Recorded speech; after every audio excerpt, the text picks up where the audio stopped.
네, 파일과 폴더를 다이어그램으로 표현해보자 라고 되어 있는데요. 어, 폴더와 파일을 보면 공통점이 있거든요. 이 공통점을 여기에서는 파일 컴포넌트라는 걸로 이렇게 뽑아냈습니다. 사실 이 공통점을 뽑아냈는데 얘가 인터페이스라고 되어 있는데요. 이게 인터페이스가 아니라 추상 클래스가 돼도 상관이 없습니다. 그래서 폴더와 파일은 두 가지가 다 공통점을 갖고 있는 파일 컴포넌트를 상속받게 되는데 여기서 핵심은 이 폴더가 지금 보면 이 마른 목골을 이용해서 이렇게 화살표가 가고 있잖아요. 이렇게 이건 무슨 얘기냐면 폴더는 파일 컴포넌트를 가질 수 있다는 뜻이에요. 자, 이 폴더는 이렇게 화살표가 이쪽으로 가죠. 가진다는 뜻입니다. 즉 폴더는 파일 컴포넌트를 가진다는 뜻인데 이 말은 얘가 인터페이스나 추상 클래스가 될 수 있다고 했었으니까 실제로는 이 파일 컴포넌트는 인스턴스가 될 수가 없거든요.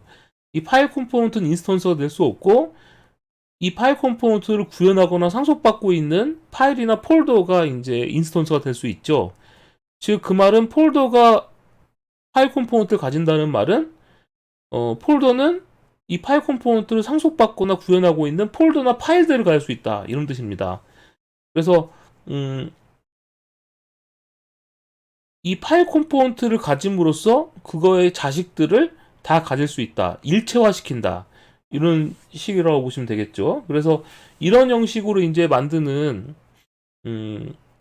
패턴을 우리가 디자인 패턴 중에서 컴파짓 패턴이라고 합니다. 일체화시키는 거예요. 폴더나 파일을 이 하나로 본다는 거죠. 파일 컴포넌트 공통의 형태로 봄으로써 폴더가 이 공통의 형태를 가지도록 해서 그거를 상속받고 있는 것들을 모두 가지게 만든다 라고 보시면 됩니다. 지금 제가 이 설명드린 내용을 좀 유사하게 한번 클래스로 한번 작성을 한번 해봤어요. 일단 자 노드라는 추상 클래스를 만들었는데요. 이 노드라는 추상 클래스는 이름을 가지고 있습니다. 자, 이 노드는 방금 앞에서 보았던 이 파일 컴포넌트와 같은 역할을 수행한다라고 생각하시면 되는데 우리가 이제 폴더도 그렇고 파일도 그렇고 이름을 가지고 있잖아요. 그래서 이 이름을 이제 필드로 가지고 있고 노드는 행성자를 보니까 이름을 받아들여서 네 이름을 바꿔주고 있습니다. 그리고 getName, setName이란 메소드를 갖고 있어서 언제나 이름을 바꿔주거나 이름을 리턴해주는 메소드를 갖고 있고요. 그 다음에 추상 메소드를 두 가지 갖고 있어요. 추상 메소드를 두 가지 갖고 있는데 하나는 getSize라는 메소드고 그 다음은 isPolder라는 메소드를 갖고 있습니다. 즉 노드를 상속받고 있는 클래스는 이 두 가지 메소드를 구현해줘야 될 거예요. 자, 잘 봐두세요. 노드가 어떤 형태인지. 그 다음에 노드를 상속받고 있는 파일 클래스가 있는데 자, 이 파일 클래스는 노드를 상속받고 있는데 사이즈를 가지고 있죠. private long size라는 걸 갖고 있고 파일 생성자를 보니까 이름과 사이즈를 받아들이고 있습니다. 그래서 어떻게 해주고 있어요? 슈퍼는 누굽니까? 파일의 부모인 노드를 말하겠죠. 이 슈퍼에다가 이름을 전달해서 이름을 초기화시켜주고 있고요. 자신의 필드 사이즈 값을 지금 파라미터로 들어온 사이즈로 바꿔주고 있습니다. 자, 그리고 노드가 갖고 있던 추상 메소드 중에서 getSize와 isPolder 메소드를 오버라이딩해서 구현해주고 있죠. 그래서 지금 보시면 이 getSize 메소드는 어떻게 해주고 있냐면 사이즈 값, 자신의 사이즈 값을 리턴해 주도록 구현되어 있고요. 그 다음에 isPolder 메소드는 파일은 폴더가 아니기 때문에 return false라고 해주고 있습니다. 자, 이렇게 파일 클래스를 만들었고요. 자, 그 다음에 이제 폴더라는 클래스인데 지금 폴더라는 클래스를 보니까 역시 노드를 상속받고 있는데 폴더는 뭘 갖고 있다고 되어 있냐면 노드를 가질 수 있는 리스트를 가졌죠. 이 말은 무슨 얘기예요? 폴더는 노드를 여러 개 가질 수 있다 이런 뜻입니다. 자, 여기 보시면 폴더가 파일 컴포넌트를 이 별표는 여러 개, 0개 이상 가진다는 뜻이거든요. 폴더가 이렇게 파일 컴포넌트를 가지는데 0개 이상 가진다. 그럼 폴더가 0개 이상 갖기 위해서는 내부적으로 이렇게 노드를 가질 수 있는 리스트라든지 배열을 가진다는 뜻이에요. 그래서 private list 노드스라고 이제 필드를 선언해 줬고 이 폴더도 역시 이름을 받아들여서 슈퍼의 name, 즉 이 노드가 이름을 갖고 있으니까 노드에다 이름을 설정해 줬고요. 노드스는 현재 아무것도 참조하지 않으니까 널이잖아요. 그래서 노드스는 new array list라고 해서 이 노드스를 초기화해 줬습니다. 자, 그리고 이제 두 가지 메소드를 갖고 있는데 이렇게 메소드 이름이 동일하게 지은 것을 우리는 뭐라고 말한다고 했었냐면 오버로딩이라고 하거든요.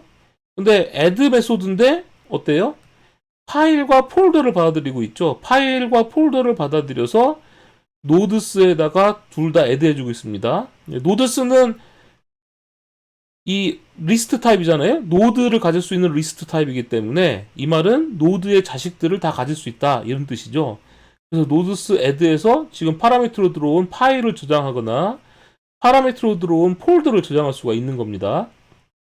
아까 제가 뭐라고 했어요? 폴더가 위에 있는 폴더가 이 파일 컴포넌트를 가진다는 것은 파일 컴포넌트를 상속받거나 구현하고 있는 것들을 가질 수 있다는 뜻이었죠. 그 말이죠. 여튼 파일이든 폴더든 추가해 주는 거니까 둘 다 add란 메소드를 갖도록 해놓은 거예요. 자, 그 다음에 꺼내기 위한 메소드도 필요할 수 있겠는데 일단 그 메소드는 제가 구현을 아직 안 해줬고요. 그 다음에 getSize라는 메소드를 보니까 폴더는 사실 용량이 어떻게 되는 거예요? 폴더가 가지고 있는 것들에 대한 사이즈를 구하는 거잖아요. 그래서 롱 토탈은 0L로 해주고 이 노드스의 사이즈만큼 반복하면서 노드에 있는 것을 하나씩 꺼내서 getSize를 호출해주고 있죠. 그런데 이 폴더 안에는 노드스 가진다는 건 파일이나 또 뭐가 들어오는 거예요? 또 다른 폴더들이 이렇게 들어올 수 있는 거잖아요. 그래서 지금 보면 토탈은 토탈 플러스 nodes.getI에 getSize 해줬는데 이 getSize 메소드가 파일일 경우엔 파일 크기가 리턴 될 테고 이 노드스의 getI 번째가 폴더라면 폴더의 getSize 메소드가 호출되겠죠. 그럼 그 폴더의 getSize 메소드는 역시 이렇게 반복하면서 또 구할 거예요. 자, 이렇게 토탈의 합을 구해가지고 리턴해주고 있습니다. 자, 이렇게 만들어진 게 이제 이런 구조를 가지고 있는 게 컴파즈 패턴이다라고 했었고, 그럼 실제 사용은 어떻게 사용하느냐? 지금 보시면 파일 F1은 new 파일명이죠. 그 다음에 파일 크기 10L 롱 값이기 때문에, 그 다음에 F2는 new 파일에서 파일 2에 20L, F3는 파일 3에 30L에서 세 가지 파일 인스턴스를 만들어줬고요. 그 다음에 폴더 인스턴스도 두 가지를 만들어줬어요. 폴더는 폴더 이름만 넣어줬죠. 그리고 나서 자, 이거 보세요. 폴더 1에다가 파일 1과 폴더 2를 추가해줬습니다. 즉 폴더는 파일도 가질 수 있고 폴더도 가질 수 있댔잖아요. 그리고 이 폴더 2에다가 뭘 추가해줬냐면 파일 2와 파일 3를 넣어줬죠. 그리고 나서 폴더 1의 getSize를 구하면 이 폴더 1에는 지금 보니까 파일 1과 폴더 2가 들어있잖아요. 그래서 getSize를 구하면 이 F1의 사이즈와 폴더 2의 사이즈를 합한 것을 출력해 줄 텐데 폴더 2의 사이즈는 이 폴더 2에 들어가 있는 파일들의 사이즈가 되는 거죠. 그래서 10, 20, 30을 더하니까 60L이 나와야 될 겁니다. 그래서 실행해 보면 이제 60이 나온 걸 볼 수가 있죠. 자, 이런 식으로 폴더와 파일을 노드라는 부모 클래스 공통적인 걸 둠으로 해서 마치 일체화시키는 거죠. 노드라는 부모 클래스를 둠으로써 파일과 폴더를 다 노드 취급을 하게 하는 그러한 패턴을 이제 컴파지 패턴이라고 한다라고 이해하시면 될 것 같네요. 자, 요 그림 잘 알아보세요.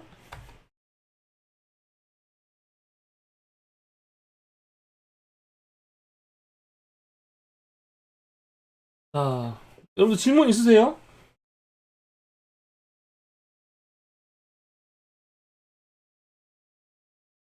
이름은 노드 거를, 그죠? 이름은 노드가 이제 파일과 폴더의 공통적인 걸 모아둔 게 노드라고 했었죠?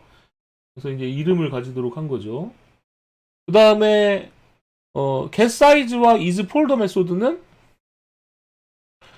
어떻게 한 거예요? 사이즈를 구하는 것은 파일 1과 폴더가 서로 다른 방식으로 구해야 되기 때문에 파일은 보세요. 자신의 사이즈 값을 그냥 리턴해주면 되지만 폴더는 자기가 가지고 있는 모든 것의 사이즈의 합을 구해서 리턴해주는 거잖아요.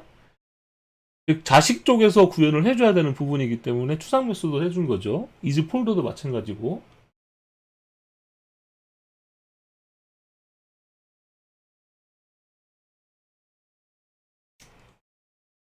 자, 이번엔 데코레이터 패턴을 볼 텐데요. 데코레이터 패턴은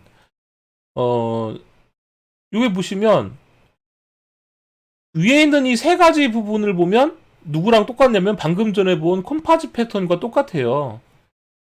컴포넌트가 있고 그 컴포넌트를 상속받고 있는 객체가 있고 컴포넌트를 상속받는 장식과 관련된 객체가 있죠. 근데 장식, 요 첫 번째 장식은 보통 추상 클래스고요. 이 컴포넌트도 보통 추상 클래스입니다. 그다음 데코레이터를 상속받고 있는 또 다른 데코레이터들이 이렇게 있을 수가 있거든요. 근데 이때 데코레이터는 누굴 가질 수 있냐면 컴포넌트를 가질 수 있다라고 되어 있습니다.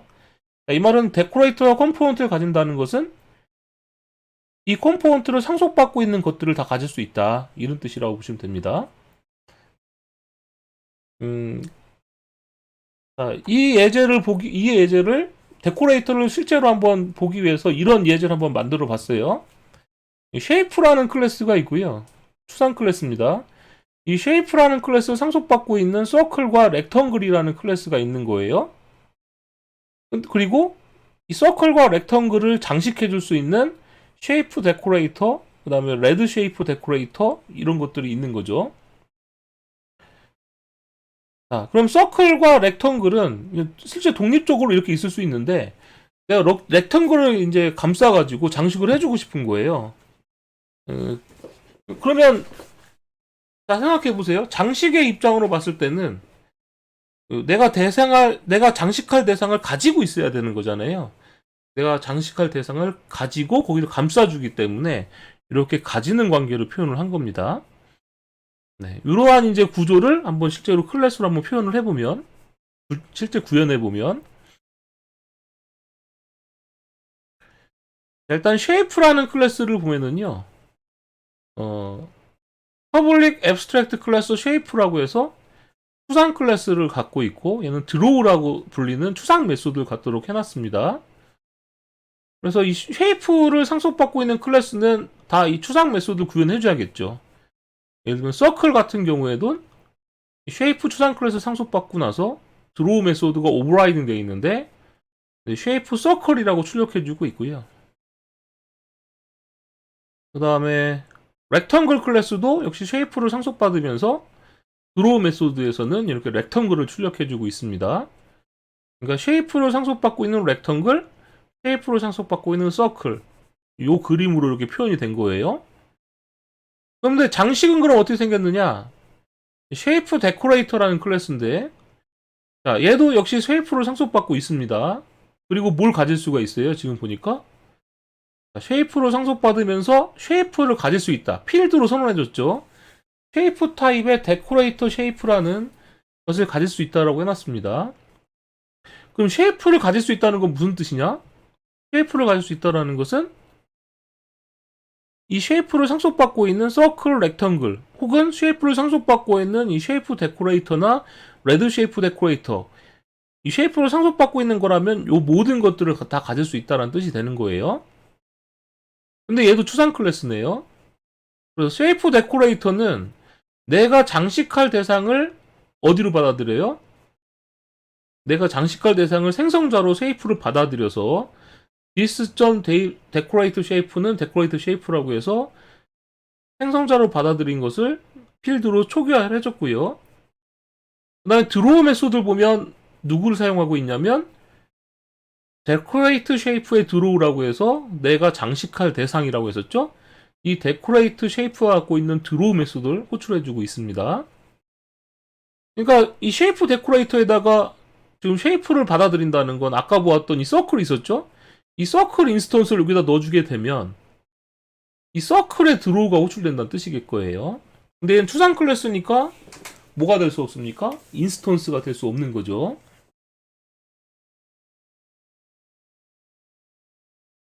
자, 이 상태에서 이제 레드 쉐이프 데코레이터를 보면 방금 전에 보았던 쉐이프 데코레이터를 상속받고 있고 얘도 역시 생성자에서 뭘 받아들입니까? 내가 장식할 대상인 쉐이프를 받아들여서 슈퍼에다 넘겨주고 있고요. 드로우란 메소드를 보니까 어떻게 돼 있냐면, 자, 데코레이터 쉐이프의 드로우라고 해서 지금 내가 받아들였던 파라미터 있었죠? 네, 받아들였던 파라미터에 드로우 메소드로 호출해주고 있고, 생성자로 받아들여온 객체에 이제 드로우 메소드로 호출하는 거죠.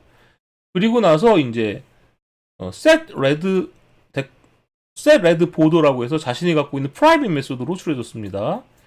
그러면서 이제 데코레이터 쉐이프를 넘겼는데 이제 사용하진 않고 있네요. 그죠? 여기다가 이제 제가 요것보다는 이렇게 하는 게 나을 것 같아요. 데코레이터 쉐이프를 넘겨서 여기다 플러스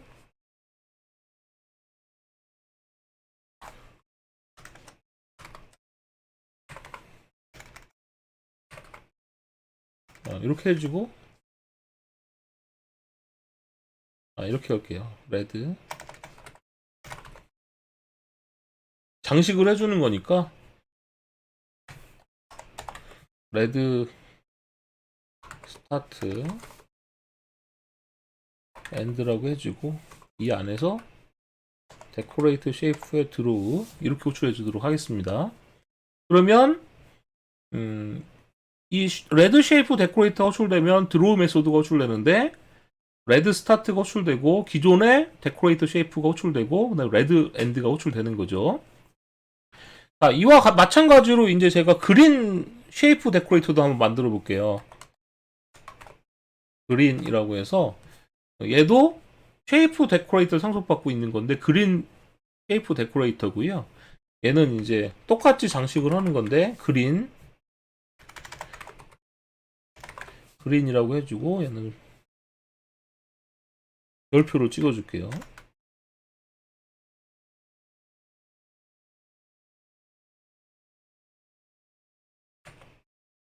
이렇게 한번 바꿔보도록 하겠습니다. 자, 그럼 이런 예제를 이제 작성을 하려면 어떻게 해주느냐. 데모에서 보면 직접 이렇게 작성을 한번 해볼게요. 일단은 이렇게 되는 거예요. 제가 이제 서클을 하나 만든다. 자, 이렇게 서클 객체가 만들어지겠죠? 그 다음에 서클의 드로우 메소드를 그냥 바로 호출할 수 있을 겁니다. 이렇게 호출해주게 되면 쉐이프 서클이라고 출력되고 있어요. 자, 그런데 이 서클을 제가 장식하고 싶은 거예요. 빨갛게 하나의 서클이 있는데 겉을 빨갛게 장식하고 싶으면 레드 쉐이프 데코레이터라고 선언을 해주고 여기다 뉴 레드 쉐이프 데코레이터라고 해주는데 여기다 이제 서클을 이렇게 넣어주는 겁니다. 그러면 자, 얘는 장식이고 지금 이 안에 들어오는 건 장식할 대상이거든요. 그 장식할 대상을 받아들인 레드 쉐이프 데코레이터라는 객체를 만들어주고 이 레드 쉐이프 데코레이터 갖고 있는 드로우 메소드를 호출해주게 되면 어떻게 되냐?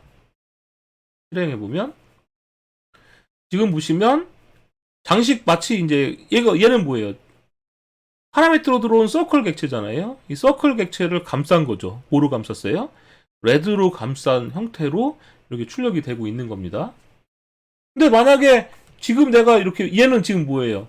기존 서클을 빨간색으로 감싼 형태잖아요. 근데 이거를 또 뭐로 할 수 있냐면 이렇게 할 수 있습니다. 그린 쉐이프 데코레이터라고 제가 선언을 해주고 요 그린 쉐이프 데코레이터에다가 지금 요 레드 쉐이프 데코레이터 있죠. 이렇게 넣어줄 수도 있는 거죠. 자, 이렇게 넣어줘서 그린 쉐이프 데코레이터 점 드로우 드로우라고 해주게 되면 실행해보면 어떻게 되느냐?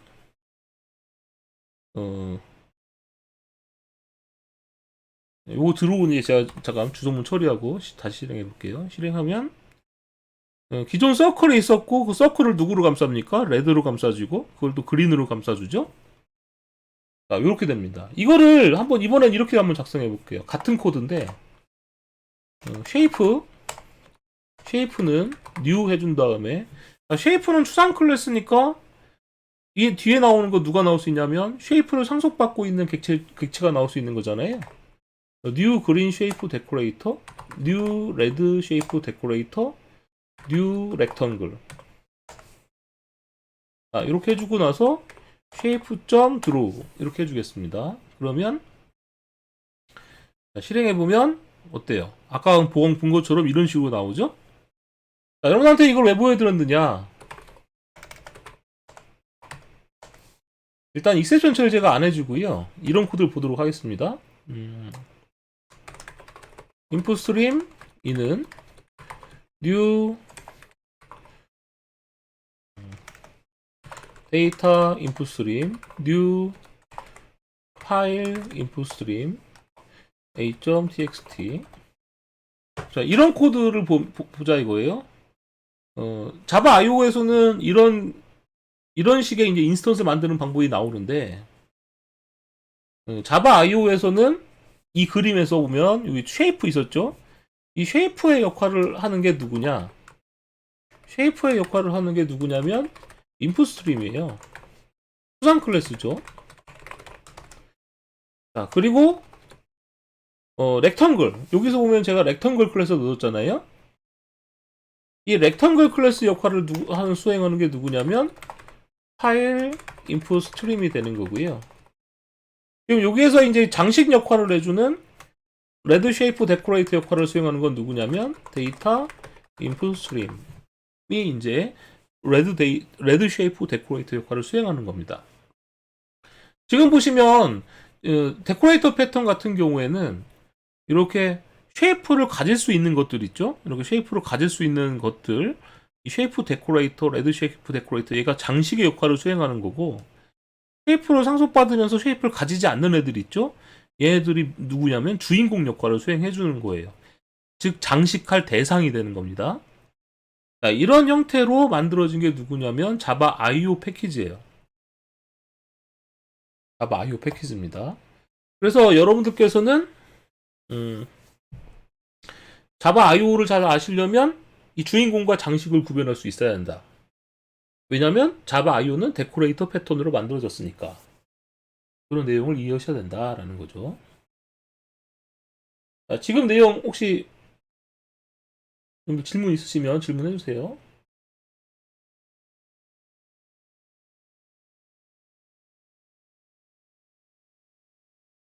질문 없으시면 바로 또 진행할게요. 네, 그래서 자바 IO를 여러분들이 잘 하시려면 주인공과 장식을 구분할 수 있어야 되는데, 장식의 역할을 수행하는 것은 인풋 스트림, 아웃풋 스트림, 리더, 라이터를 생성자에서 받아들여야 됩니다. 이 네 가지를 중에서 하나를 생성자로 받아들이는 애들이 장식 역할을 수행하는 거고요. 주인공은 어떤 대상에게서 읽을 것인가 쓸 것인가를 결정하는 역할을 수행합니다. 그래서 주인공은 메소드가 리드나 라이트 메소드를 갖고 있는데, 이 리드나 메소드는 1바이트 혹은 1캐릭터, 바이트 배열, 캐릭터 배열 단위로 읽고 쓰는 메소드를 갖고 있고요. 장식에 해당되는 클래스들은 다양한 읽고 쓰는 메소드를 가지고 있습니다. 자바 IO의 특수한 객체들이 세 가지가 있는데요. 일단 표준 입력 장치, 표준 출력 장치, 표준 에러 출력 장치가 있어요. 그 시스템.in이라고 불리는 게 표준 입력 장치인데 인풋 스트림 객체고요. 시스템.out이랑 시스템.error는 이제 표준 출력 장치, 표준 에러 출력 장치입니다. 프린트 스트림 타입의 객체입니다. 이 세 가지는 화면에 출력할 것인가 아니면 키보드로부터 입력받을 것인가 요걸 결정해주는 아주 특수한 객체라고 볼 수가 있습니다. 자바 IO 클래스의 상속도를 보면은 이런 식으로 돼 있거든요. 오브젝트를 상속받고 있는 인풋 스트림, 아웃풋 스트림, 리더, 라이터 이렇게 돼 있는데, 이 인풋 스트림, 아웃풋 스트림, 리더, 라이터가 이제 추상 클래스의 역할을 수행하는 거고요. 이 추상 클래스가 추상 클래스 역할을 수행하는데, 아까 앞에서 보았던 이 쉐이프의 역할을 수행하는 게 이 인풋 스트림, 아웃풋 스트림, 리더, 라이터고요. 얘네들을 상속받고 있는 객체들이 이렇게 많아요. 인풋 스트림을 상속받고 있는 객체들이 많은데, 인풋 스트림을 상속받고 있는 객체들 중에서 주인공 역할, 즉 어디서 읽어드릴 것인가 하는 역할이 있는 클래스가 있고, 장식하는 역할을 수행하는 클래스가 있다 정도 이해하시면 됩니다. 리더를 상속받고 있고 라이터를 상속받고 있는 애들 중에서도 이제 주인공 역할을 수행하느냐, 장식 역할을 수행하느냐, 하는 역할이 있다 정도 알아두시면 될 것 같아요. 자바 IO 클래스에서는 이름이 굉장히 중요한데 이 스트림으로 끝나는 이름을 갖고 있다. 스트림으로 끝나는 이름을 갖고 있다라는 것은 바이트 단위 입출력 클래스다 이렇게 이해하시면 되고요. 리더나 라이터라는 이름으로 끝난다 라고 하시면 문자 단위로 읽고 쓰는 클래스를 말합니다. 파일로 시작하는 클래스는 파일로부터 읽고 쓰는 클래스를 말하고 바이트 어레이로 시작할 경우에는 바이트 배열에 읽고 쓰는 클래스를 말합니다. 클래스 이름이 캐릭터 어레이로 시작할 경우에는 문자 단위로 읽고 쓰겠다라는 클래스를 말하고요. 필터로 시작하는 클래스는 여러분들께서 바로 사용할 수는 없고 이 클래스를 상속받아서 필터링을 처리하는 기능을 직접 구현해 주셔야 됩니다. 데이터로 시작하는 클래스는 기본형 데이터 타입 그리고 문자열을 입출력할 때 많이 쓰이는 클래스예요. 버퍼드로 시작하는 클래스는 말 그대로 내부적으로 버퍼, 메모리를 갖고 있어서 대량의 데이터를 받아들여도 병목 현상이 없도록 해주는 그런 역할을 수행합니다.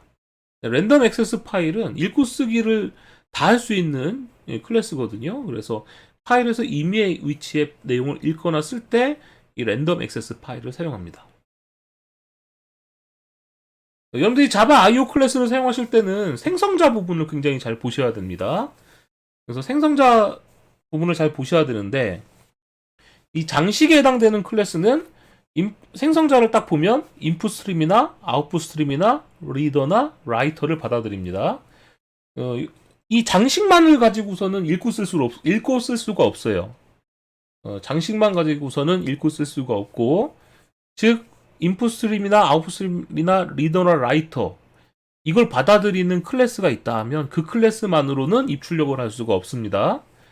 주인공 역할을 수행하는 클래스가 있어야지만 여러분들이 입출력을 할 수가 있어요. 그러니까 장식은 장식일 뿐인 거죠. 주인공이 있어야지만 장식을 할 수 있다 라고 생각하시면 되고, 자바 IO에서의 주인공은 어디에다 쓸 것이냐, 어디서부터 읽어드릴 것이냐를 결정해 줍니다.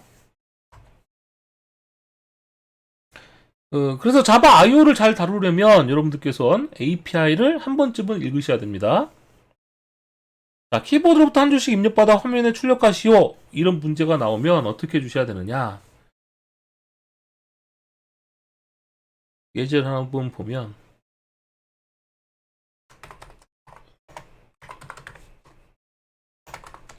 제가 IO 이그잼 10이라고 한번 예제를 만들게요.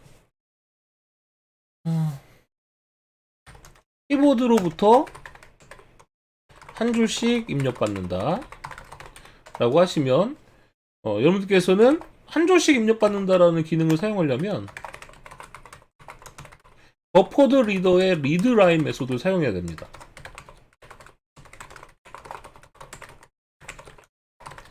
일단 익셉션 처리를 하지 않기 위해서 메인 메소드 뒤에다가 제가 스로우스 익셉션이라고 적을게요. 자, 즉 버퍼드 리더의 리드라인 메소드를 이용해야 되는데, 그러려면 버퍼드 리더 객체를 만들어줘야 돼요.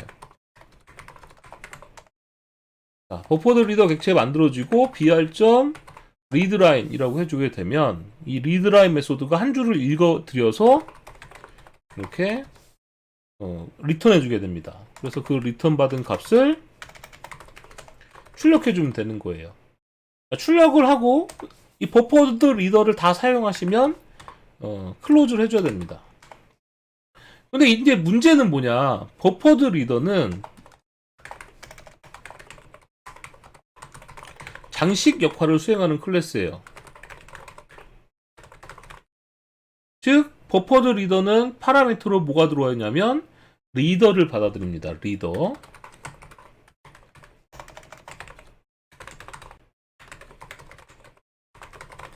자, 파라미터로 리더를 전달해줘야만 되는 거예요. 근데 문제는 키보드로부터 한 줄씩 입력받는 거거든요. 키보드를 나타내는 건 뭐냐? 키보드를 나타내는 것은 system.in입니다. 이 system.in은 주인공 역할을 수행하고, 왜냐하면 주인공은 뭐라고 했어요? 어디서 읽어드릴 것이냐, 어디에 쓸 것이냐라는 걸 결정하는 거라고 했었거든요. 시스템.in은 키보드로부터 입력받는 거기 때문에 주인공 역할을 수행하는 건데 얘는 인풋 스트림이에요. 인풋 스트림. 그럼 버퍼드 리더는 이게 누가 들어오느냐? 리더가 올 수 있는데 이때 이제 이렇게 쓸 수 있어요. new input stream reader라는 걸 사용하게 되면 이 input stream reader는 파라미터로 input stream을 받아들이거든요. 근데 시스템.in은 input stream이니까 여기에 이렇게 오게 됩니다. 그러면 시스템.in이 주인공이고 이거를 감싸서 input stream reader로 리더를 상속받고 있는 input stream reader로 바꿔주고 그것을 버퍼드 리더에다 넣어줌으로써 이제 버퍼드 리더를 사용할 수 있게 해주는 거예요. 이 상태에서 실행을 해보면 안녕이라고 입력하고 엔터 치면 지금 한 줄을 입력받아서 한 줄이 출력되면서 이제 끝나고 있죠. 그럼 이런 코드를 작성하시려면 여러분들께서 API를 한 번쯤은 읽어보셔야 된다 이 말이에요. API를 읽어봐야 되는데 예를 들면 리드라인 메소드가 있다라는 걸 아셔야만 되겠죠. 그러면 자바 11에 자바 IO 패키지에 있는 API들을 한 번쯤 보셔야지만 아 이런 메소드가 있구나 라고 알 수 있을 겁니다. 혹은 구글에서 검색할 수도 있을 거예요. 구글에서 어떻게 해요? 한 줄씩 입력받기 뭐 이렇게 검색해 보시면 코드가 있으니까 그걸 가져다 쓰면 되겠죠? 근데 그렇게 구글에서 찾아서 쓴다 하더라도 왜 이렇게 동작하지라는 걸 이해하실 수는 있어야 되겠죠? 그래서 new buffered reader라는 것은 readline 메소드를 갖고 있기 때문에 인스턴스를 만들어줘야 되는데 얘는 장식이기 때문에 이 buffered reader만 갖고는 사용할 수가 없다라는 겁니다. 근데 우리는 문제가 뭐예요? 키보드로부터 입력받는 거라서 여기다 이렇게 시스템.in을 쓰고 싶다 이 말이에요. 이렇게. 근데 버퍼드 리더는 파라미터로 리더만 받아들이고 이 시스템.in은 인풋 스트림이기 때문에 인풋 스트림을 받아들이는 인풋 스트림 리더라는 객체를 만들어주고 그 리더를 받아들이는 버퍼드 리더에다 넣어주게 됨으로써 이렇게 연결해서 사용할 수 있다라는 뜻이 되는 겁니다. 즉 자바 키보드로부터 한 줄씩 입력받아 화면에 출력하시오 이런 문제를 해결하기 위해서는 이러한 코드가 등장한다 라는 거고요. 이러한 코드를 작성하시려면 예제들을 많이 여러분들께서 공부하시든지 API를 한 번쯤은 다 읽어보시고 이걸 어떻게 쓸까 고민해 보시든지 그때그때 구글링을 해서 찾아보신다든지 이런 방법을 사용하시면 될 것 같습니다. 자, 이 내용 혹시 여러분들 궁금한 거 있으면 또 질문해 주세요. 네. 자, 이번 예제는 데이터 인풋 스트림과 데이터 아웃풋 스트림에 대한 예제입니다. 그래서 이 데이터 인풋 스트림과 데이터 아웃풋 스트림은 기본형 타입과 문자열을 읽고 쓸 수 있다는데 오타 냈네요. 잠시만요.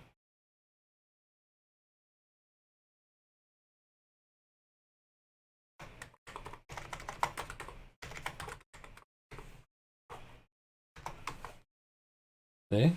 데이터 인풋 스트림과 데이터 아웃풋 스트림은 기본형 타입과 문자열을 읽고 쓸 수 있는 객체입니다. 직접 이 예제를 한번 작성해 보도록 할게요. IO 이그잼 10이라는 예제를 작성했었는데 제가 IO 이그잼 11이라는 예제를 만들어 보겠습니다.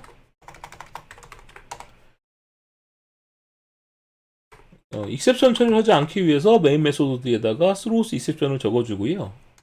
자, 문제! 이런 문제가 나왔다고 생각을 해볼게요. 사람의 이름, 그 다음에 국어 점수, 영어 점수, 수학 점수를 파일에 저장하시오. 뭐 이런 문제가 나왔다고 생각해보자 이 말입니다. 그럼 지금 보면 이름은 문자열이고 국어, 영어, 수학은 정수값이라고 생각해보자 이거예요. 자, 그럼 어떻게 하느냐? 일단 스트링 네임에서 제가 이제 이름을 킴이라고 적을 거고요. 인티저 국어는 90점, 영어는 50점, 수학은 70점이라고 적어 보겠습니다. 여기다가 이제 총점 평균도 해볼까요? 그러면 이제 더블 토탈은 코리아, ENG, 매스 이렇게 세 가지 값을 도하도록 하고 평균값은 토탈을 3으로 나눈 값, 3.0으로 나눈 값을 지정해 주겠습니다. 그러면 이렇게 구한 값을 파일에 저장하고 싶대요. 파일은 스코어. 텍스트 값에다 저장, DAT라고 볼게요. score.dat 템프 밑에 score.dat 파일에 저장하도록 하겠습니다. 자, 그럼 이걸 어떻게 저장하느냐? 자, 지금 보면 문자열, 그 다음에 정수값, 실수값을 저장하는 거거든요. 이렇게 다양한 타입을 저장할 때 사용하는 객체가 누구냐면 데이터 아웃풋 스트림입니다.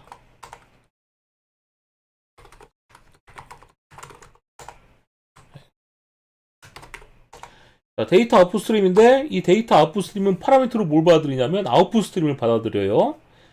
이렇게 아웃풋 스트림을 받아들이는 얘는 뭐냐면 장식의 역할을 수행하는 거고요. 근데 파일에다 저장하는 거니까 아웃풋 스트림의 자식 중에서 파일 아웃풋 스트림을 넣어주시면 됩니다. 여기다가 이제 템프 밑에 score.dat 라고 저장할 수가 있는 거죠. 아웃점 해준 다음에 처음에 이제 이름을 저장해야 되잖아요. 그럼 write utf라는 메소드가 있습니다. 여기다가 이름을 넣어주고요. 그 다음에 out.write 정수값이죠. 그럼 정수값을 저장하는 메소드는 write int라는 메소드가 있어요. 그래서 kor out.write 또 정수값을 입력하는 저장하는 거니까 eng 국어 영어 그다음에 수학 매스 그리고 이번엔 실수값을 저장하는 거니까 write double이라고 해서 total 그다음에 또 write double에서 avg 이렇게 한 다음에 다 사용하면 IO 객체는 클로즈 해주라고 했었죠. 이렇게 해주게 되면 문자열, 정수, 실수를 차례대로 저장을 합니다. 그럼 차례대로 마치 물 흘러가듯이 차례대로 이 스코어 데이터에 쭉 저장이 되는 거예요. 실제 실행을 해보면 실행이 됐고 제가 터미널에서 템프 밑에 score.dat를 열어보겠습니다. 열어봤더니 어떻게 됐어요? 33바이트짜리 파일이 만들어진 걸 볼 수가 있습니다. 그러면 이렇게 저장을 했으면 읽어드리는 것도 만들 수 있어야 되겠죠? 읽어드리는 거 IO 이그잼 12라는 예제로 제가 한번 만들어 보겠습니다. 12라는 예제인데 저장한 건데 이건 뭐예요? 파일에서 읽어드리시오 이런 문제잖아요. 자, 읽을 땐 이렇게 다양한 문자열 정수 이런 다양한 기본형 타입과 문자를 읽어드릴 땐 쓸 땐 데이터 아웃풋 스트림이었지만 읽을 땐 데이터 인풋 스트림이에요. 네, 이는 new 데이터 인풋 스트림 파일로부터 읽어드리니까 new 파일 인풋 스트림 tmp 밑에 score.dat 라고 해주고요. 쓴 순서와 똑같은 순서로 읽어드려야 됩니다. 그래서 in.read utf 해주게 되면 이름을 읽어드리는 거죠. 그 다음에 integer KOR은 in.read int 정수값을 3번 읽어드려야겠죠. 국어, 영어, 수학 그 다음에 W 값으로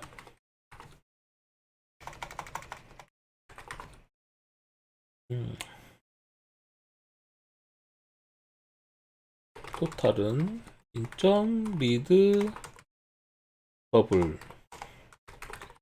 avg in.read 더블 그 다음에 IO 다 사용하면 클로즈 해주라고 했었죠. 자, 이러고 나서 이제 자 값을 출력해 보겠습니다. name 읽어드리니까 코리아 ENG 매스 토탈 AVG ENG 토탈 AVG 이렇게 해보겠습니다. 실행을 해보면 어떻게 됐어요? 아까 제가 저장했던 값이 그대로 읽어오는 걸 알 수가 있습니다. 네. 자, 이렇게 해서 우리가 이제 데이터 인풋 스트림과 데이터 아웃풋 스트림을 이용해서 저장을 했어요. 자, 그러면 만약에 지금은 제가 한 사람의 정보를 이렇게 저장하고 읽어드린 거잖아요. 근데 두 사람의 정보를 저장하고 읽어드리려면 어떻게 해야 될까요? 이 부분을 한 번 더 하면 되겠죠? 이렇게 한 번 더. 이렇게 한 번 더 하고, 읽어드릴 때도 어떻게 하면 되겠어요? 읽어드릴 때도 제가 클로즈를 해주고, 읽어드리는 부분도 어떻게 하면 되냐면, 자, 이 부분이 두 번 반복하면 되겠죠? 두 번 반복하면 되기 때문에 이 부분을 제가 리팩토링으로 메소드로 추출하겠습니다. 제가 이제 프린트 스튜던트라고 메소드 추출 기능을 이용해서 이거 보니까 데이터 인풋으로 읽어드려서 출력하는 코드를 제가 이렇게 추출을 했고요. 이걸 두 번 이렇게 입력을 해볼게요. 그러면 실행을 하면 다시 파일에 덮어쓰기 하기 때문에 기존 파일에 덮어쓰기가 되고, 읽어드리면 어떻게 되느냐? 읽어드렸더니 근데 지금 보니까 뭐가 문제가 조금 있는 것 같기도 하네요. 지금 보니까 이름 읽어드리는 걸 제가 안 넣었어요. 지금 보면 킴 나오고 이름 읽어드리는 걸 안 했더니 이게 빠지면서 순서대로 읽어드리는 게 빠지면서 이상한 값이 데이터 읽어드린 거예요. 이렇게 이름 읽어드리는 부분이 빠졌네요.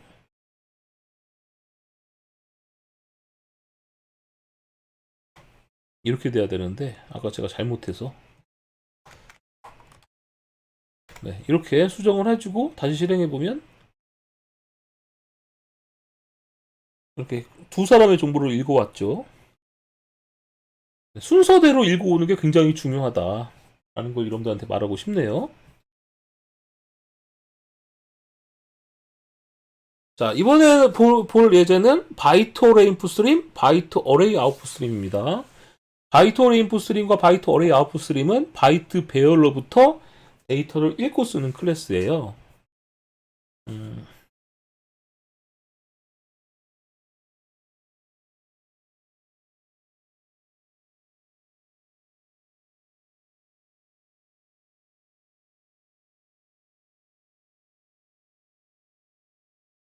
프로젝트를 더 만들걸. 너무 복잡해졌네요. IO 위그잼 13번으로 하나 만들게요.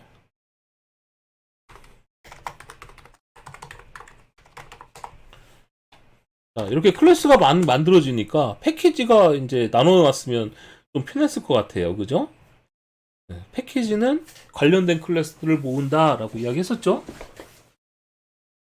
자, 지금 보시면 이제 바이트 어레이 인풋 스트림, 바이트 어레이 아웃풋 스트림 예제입니다. 그래서 바이트 배열의 데이터 읽고 쓰는 거예요. 자, 바이트 어레이 일단 쓰기 위해서 바이트 어레이 아웃풋 스트림, 아웃은 new 바이트 어레이 아웃풋 스트림이라고 선언을 해줄 텐데, 이 바이트 어레이 아웃풋 스트림은요 생성자에 아무것도 들어가지 않습니다. 그리고 아웃점 해보면 write 메소드가 있는데, 이 write 메소드를 보니까 바이트 배열 정보를 저장할 수 있는 메소드가 있죠. 그죠? 그럼 바이트 배열 정보를 저장할 수도 있고 write 메소드도 갖고 있어요. 그럼 제가 여기에다가 인티저 i는 1이라고 제가 선언을 해볼게요. 데이터라고 할게요. 데이터는 1, 데이터 1은 1, 그 다음에 인티저 데이터 2는 2라고 해주면 정수값이죠? 이 정수값을 write로 저장해라 라고 하면 데이터 1의 마지막 한 바이트만 저장한 겁니다. 그 다음에 out.write 데이터 2라고 해주면 역시 데이터 2의 마지막 바이트만 저장되는 거죠. 근데 어디다 저장되느냐? 바이트 어레이 아웃풋 스트림 자체가 내부적으로 메모리를 갖고 있어요. 그래서 라이트로 써주게 되고 그 다음에 아웃 점 클로즈를 해주게 되면 아이고 이 바이트 어레이 아웃풋 스트림에 데이터가 차곡차곡 저장됩니다.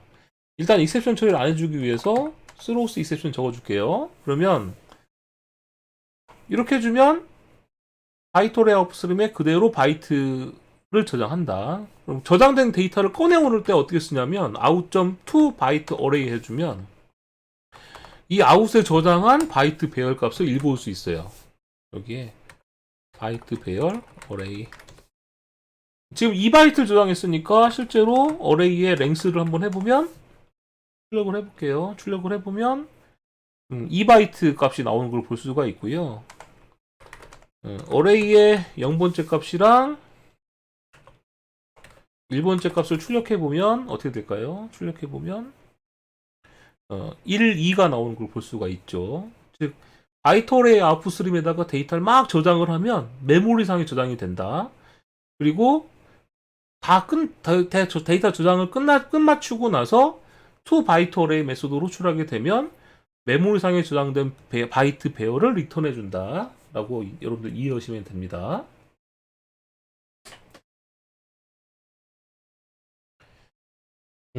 자 이번에는 읽어드리는 것도 한번 해볼게요. IO 이그잼 14 예제를 한번 만들어 보겠습니다.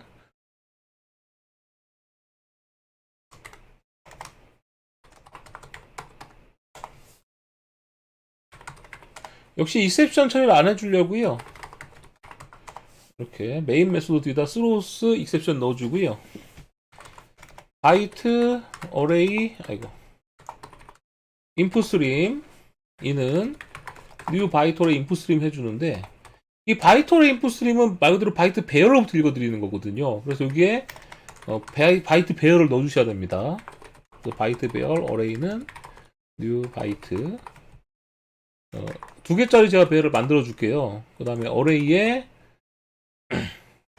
0번째는 바이트의 0 그러니까 정수 0을 바이트로 변환해서 지금 제가 넣은 거죠. 1, 2로 바꿀게요. 1과 2. 그러면 2바이트를 제가 초기화를 해준 거고요. 그 어레이를 넣어줬어요. 그 다음에 in.read라고 해주게 되면 한 바이트 값을 읽어드려서 리턴해 줍니다. read2 해주면 in.read 해주면 역시 두 번째 바이트 값 차례대로 한 번 리드할 때마다 이 배열에 있는 값을 하나씩 읽어오는 거예요. 더 이상 배열로부터 읽어드릴 게 없으면 당연히 read3는 무슨 값이 나오겠어요? 더 이상 읽어드릴 게 없으면 마이너스 1이 나오겠죠. 실제로 이제 read1, read2, read3 이렇게 출력을 해보면 1, 2, 마이너스 1이라고 나오는 걸 볼 수가 있습니다. 즉 바이트 배열로부터 정보를 스트림 형식으로 계속 읽어드릴 때 사용하는 게 바이트 어레이 인풋 스트림이다. 이렇게 이해하시면 됩니다. 간혹 가다가 보면은 메모리 상에다 뭔가 데이터를 써주고 싶을 때가 있어요. 그런 문제를 만나게 됐을 때 바이트 어레이 아웃풋 스트림을 써주시면 되고요. 간혹 가다가 또 바이트 배열로부터 읽어드리고 싶을 때도 있거든요. 그때는 이제 바이트 어레이 인풋 스트림을 사용하시면 됩니다. 그러니까 여러분들이 그런 문제를 이렇게 맞닥뜨리지 않으면 이걸 정말 언제 쓰지? 이렇게 이해가 안 갈 거예요. 근데 이런 클래스가 있구나라고 알아두시면 나중에 필요할 때 쓸 수가 있겠죠. 똑같습니다. 캐릭터 어레이 리더, 캐릭터 어레이 라이터라고 해서 방금 전에 보았던 바이트 어레이 스트림, 바이트 어레이 그러니까 바이트 어레이 인풋 스트림, 바이트 어레이 아웃풋 스트림은 바이트 배열로부터 읽고 쓰는 거라면 캐릭터 어레이 리더, 캐릭터 어레이 라이터는 문자 배열로부터 읽고 쓰는 거예요. 그래서 사용법은 굉장히 똑같다. 대신에 바이트 배열이냐, 문자 배열이냐 이 차이만 있다 라고 이해하시면 됩니다. 요거는 여러분들께서 직접 예를 한번 찾아보세요. 자, 그다음에 스트링 리더, 스트링 라이터는 이제 문자를 쓰고 읽는 건데요. 말 그대로 문자열로부터 읽고 쓰는 객체예요. 실제 예제를 한번 작성을 해보겠습니다.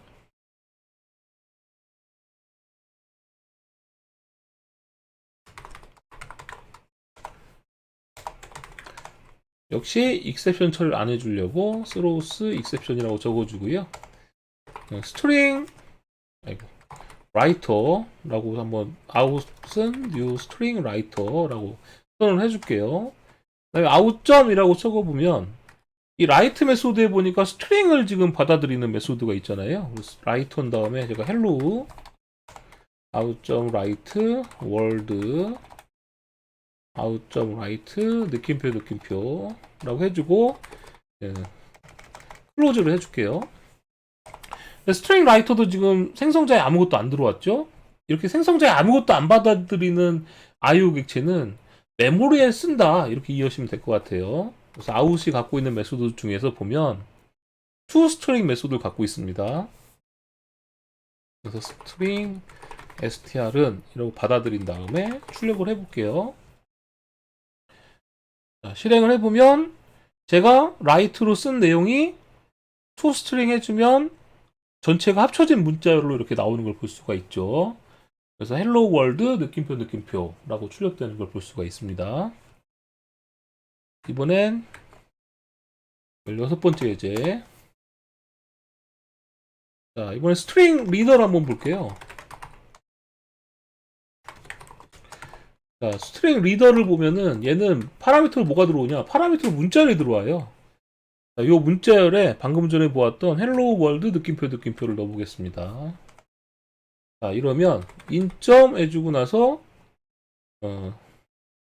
자, 리더는 문자 단위로 읽어드리는 거잖아요. 그래서 요 리더로 모든 걸 한번 읽어드려 보겠습니다. 그러면 인티저 ch는 -1 while ch는 인점 리드 하면 문자 하나를 읽어드리는 거죠. 더 이상 읽어드릴 게 없을 땐 -1이 나온다고 했었으니까 -1이 아닐 때까지 계속 반복하면서 리드 메소드로 읽어드리고 읽어드린 문자를 출력할게요. 제가 print라는 메소드를 사용했으니까 불바꿈이 안 일어나겠죠? 실행해보면 지금 보니까 제가 문자를 읽어드렸지만 ch는 뭐예요? 정수값이죠. 이 정수 타입이니까 ch의 마지막 2바이트만 이제 문자일 거란 말이에요. 그래서 얘를 형변환 해줘야 됩니다. 캐릭터로 형변환해서 출력을 해주면 헬로 월드 느낌표라고 나오는 걸 볼 수가 있죠.